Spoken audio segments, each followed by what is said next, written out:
guys, welcome to my channel. My name is Rachel Banks and I'm about to prepare some delicious Salisbury steak with gravy, mashed potatoes, corn, and some fresh baked garlic bread. So come with me as I get started with the garlic bread. And the reason why I'm starting with the garlic bread is because it will need to rise. And just so you know, I did take 1 cup of warm water. I added 1 teaspoon of sugar and 1 tablespoon of yeast, and I let that go for about 10 minutes so that the yeast can become active. Right now I am taking 2 3/4 cup of all-purpose flour. Okay, so in this little bowl I have 1.5 teaspoons of salt, 2 pinches of black pepper, and 1 teaspoon of parsley. The parsley is just to add a little bit of color. The salt and the pepper is to give it some flavor. Now I'm going to add 1 tablespoon of vegetable oil.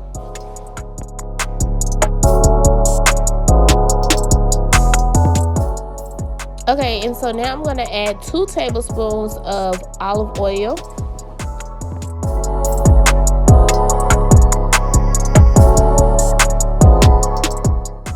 Okay, so now I'm going to add that 1 cup of warm water with the active yeast and the teaspoon of sugar.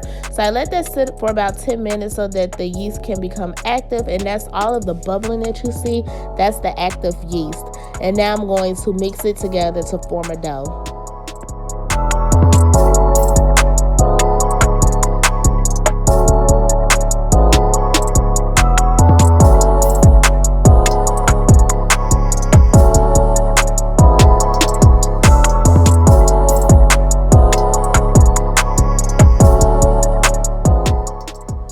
Okay, so now that my dough is just about formed, I'm going to take all of the contents and place it on a baking sheet, because then I can form the dough just a little bit more easily on my baking sheet.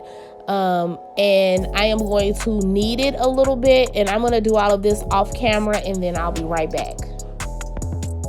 Okay, so once you have put all of the dough together by kneading it and making sure all of the flour is incorporated, this is what you'll have. You have a ball of dough. So what I'm doing is I'm washing off my pan, because I'm going to use the same pan to let my dough rise. And what I'm doing, I'm trying to skip a couple of steps, because typically I will put my dough in a bowl and let it rise, but I want it to rise in my pan. And then I'm going to stretch it out, and then I'm going to let it rise again. So I'm washing my pan. I'm going to coat it with olive oil, and then I'm going to rub my dough with olive oil as well, which you'll see shortly. And then I'm going to place this dough onto my pan that's going to be coated with oil as well. And I'm just going to let it rise for a couple of hours. And then we'll come back, or maybe an hour, and we'll come back. We'll stretch it, and then we'll let it rise again for about another 30 to 45 minutes.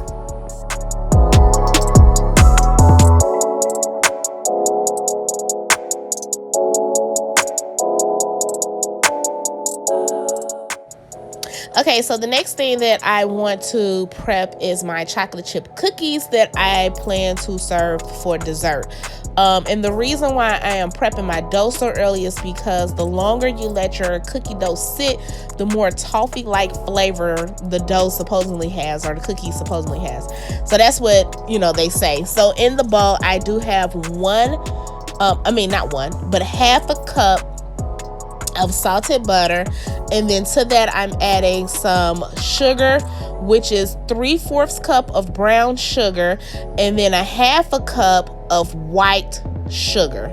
And then I'm going to add 1 large egg, and then I'm going to whisk it until I get a ribbon-like consistency. I'll show you the consistency that I'm looking for. Okay, and I can't forget my teaspoon of vanilla extract.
Okay, and now I'm about to add 1 1/4 cup of all-purpose flour, and 1 teaspoon of baking soda. The baking soda is going to give it a chewy consistency, and I do not add salt to my cookie recipe because I use salted butter.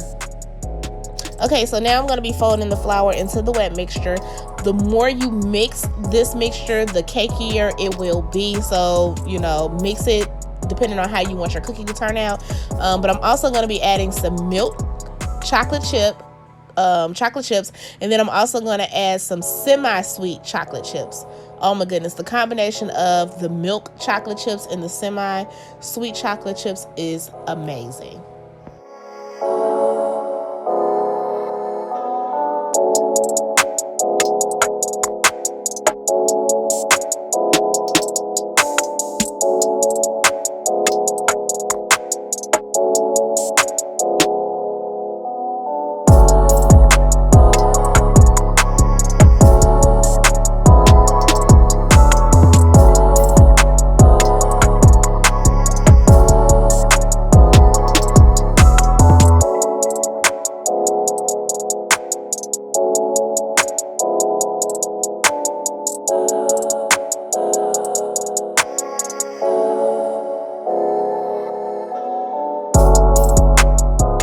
And once I'm done folding in all of my chocolate chips, I am just going to place this in a Ziploc bag and save it for later.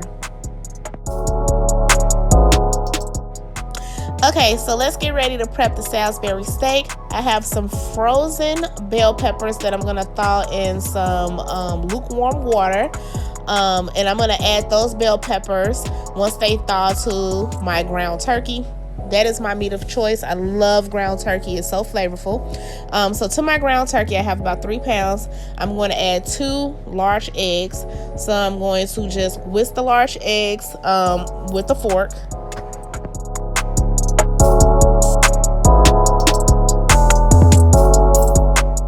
And then I'm going to add my thawed bell peppers.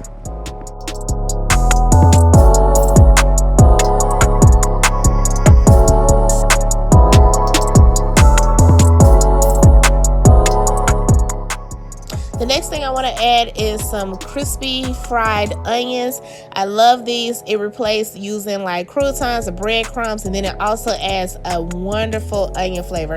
So I use this in place of breadcrumbs or croutons. Fried onions are thebomb.com. And any sort of like meatloaf type of dish. So whether I'm making regular meatloaf, Salisbury steak, you can even add it to hamburgers, and it is delicious.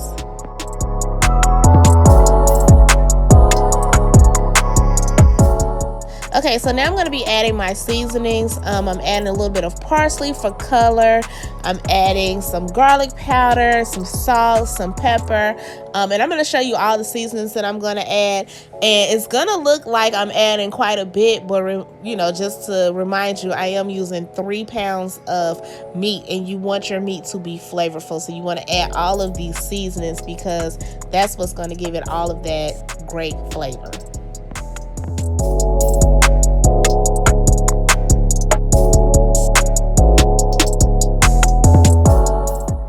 And now I want to like kick it up a notch. I'm going to add some Lipton onion soup. And it's just going to make the flavor of the meat so rich and so delicious.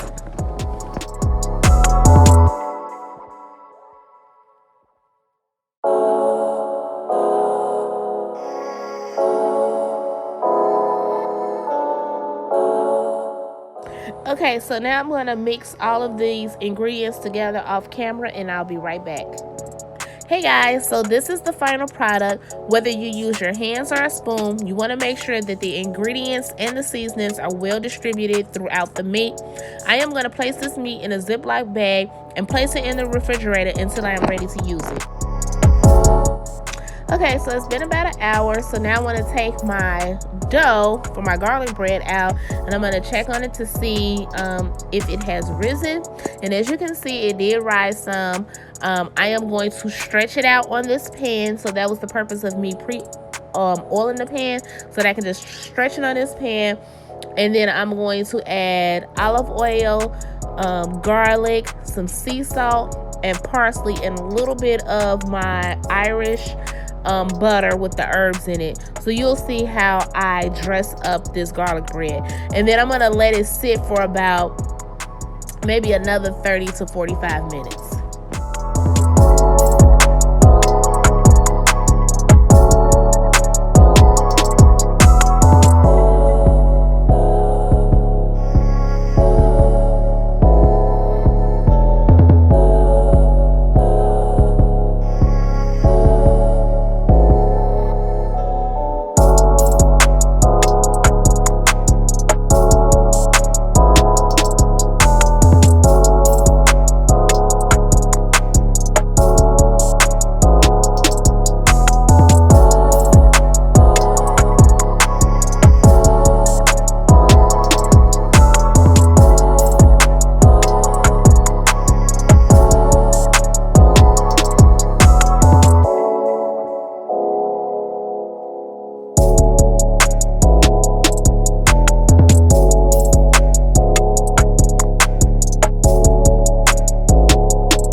Okay guys, so now I want to cook my Salisbury steak patties.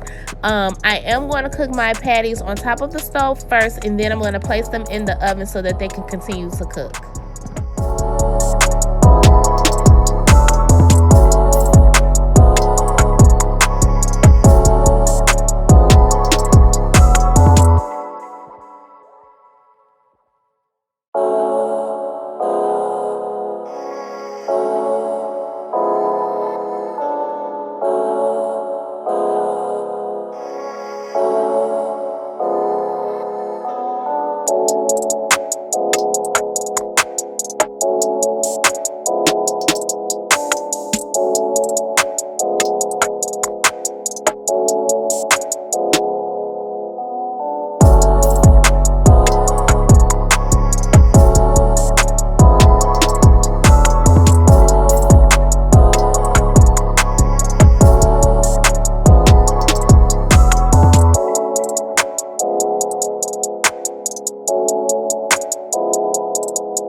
And then you want to make sure that you cook them until they're nice and golden brown on one side before you flip it over to the other side.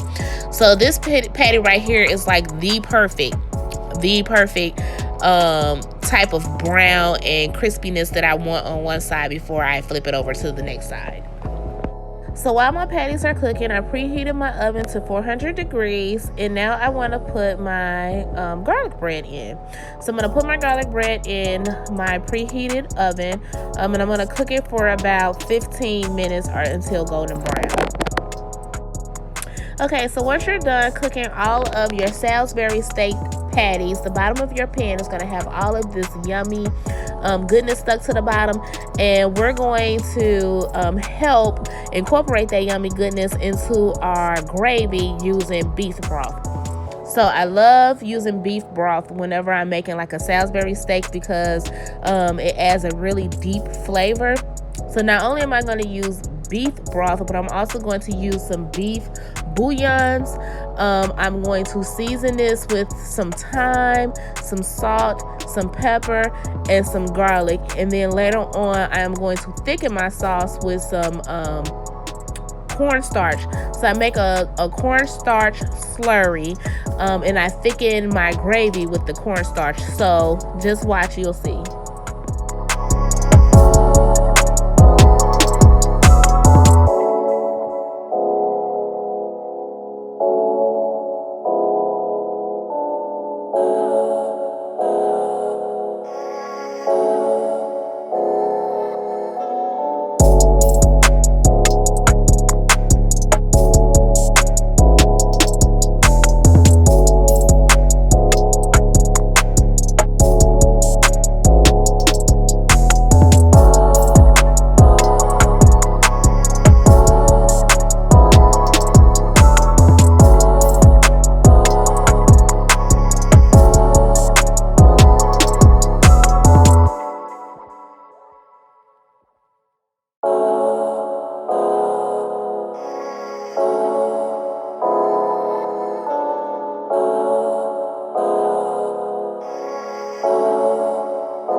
Okay, so while my beef broth is coming to a boil, I took my cookies out because my garlic bread is done.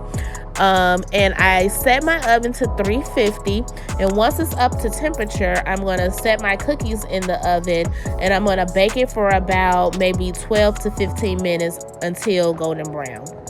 Okay, so now that my beef broth has come to a boil, I am going to make my cornstarch slurry. I'm going to use cold water and cornstarch. I'm going to make sure that there are no clumps and that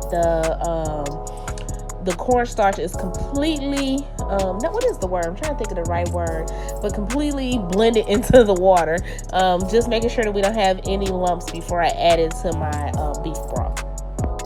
But before I add my cornstarch slurry, I'm going to add a little bit of this browning caramel. It's just going to deepen the color and give it that more rich beef brothy or beef gravy type color. It's just going to deepen the color, as you can see.